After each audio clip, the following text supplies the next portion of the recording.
Ashamaar kafuunee kabajamtootaaf hordoftoota miidiyaa madda nageenyaa oduu har'aaf qabannee dhihaanne isinitti munkasifaana turaan ejersoo wallooti.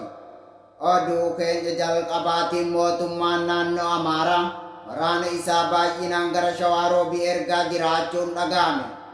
Guutuun gabaasa kanaa akkatti aanutti isiniif dhiyaata. Mootummaan naannoo Amaaraa waraana isaa gara Shawaaroobii ergaa jiraachuun barame.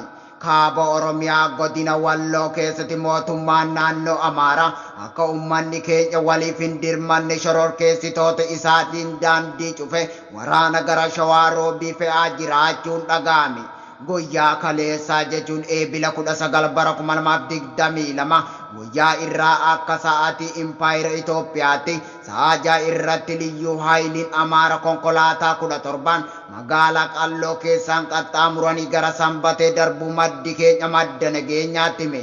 Galgala sanis humni fiinxaleeyyii Amaaraa kun baay'inaan wal guurte konkolaataa baasii jedhamuu fi Ayisuuziin gara Shawaaroobii fe'amaa jiru. Uummanni keenya wal quba qabaachuu fi akkasumas odeeffannoo waliif laatuu qaba jedhu maddi keenya gabaasanuuf laate.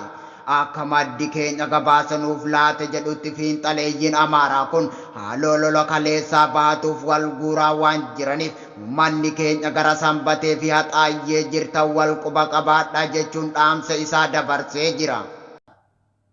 Abbaan Gadaa Oromoo Walloo faannoon Amaaraa uummata bira darbee sadarkaa mootummaa diiguu irra ga'ee jira jechuun dubbate.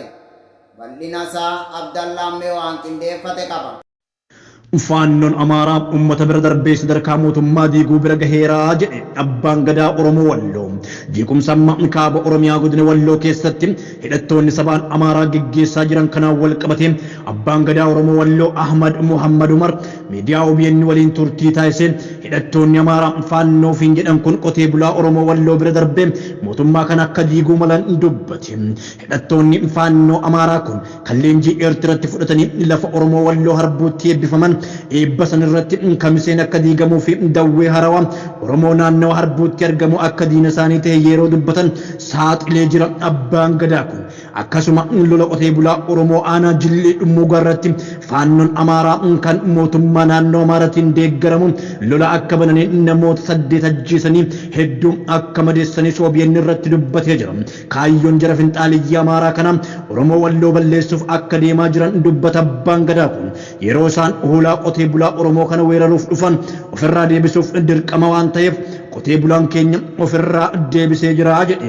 Yeroo lola bananii injifataman maqaa Abaa Oshanii jedhu hawaasa qulqulluu kanatti maxxansanii fedhii garaagaraa raawwatuu fedhu jedhe jarri finxaaliyyii Amaaraa kun faannoon alaabaa lumuxxii qabatanii faallaa mootummaa kanaa waan deemaa jiraniif mootummaa kanaaf waan rakkisaa ta'eef mootummaan olaantummaa seeraa fudhatee seera kabachiisuu fi qotee bulaanis nagahaan qotatee jiruu fi akka fooyyeffatu ergaa dabarsee jira miidiyaa OBN irratti.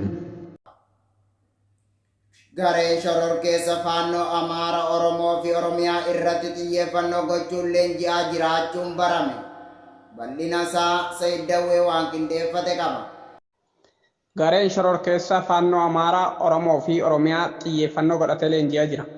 Humni shororkeessa Amaaraa faannoon naannoo Amaaraa gama bahaatti qofa humna 100 caalaa leenjisee hidhachiisee akka bobbaase beeksise.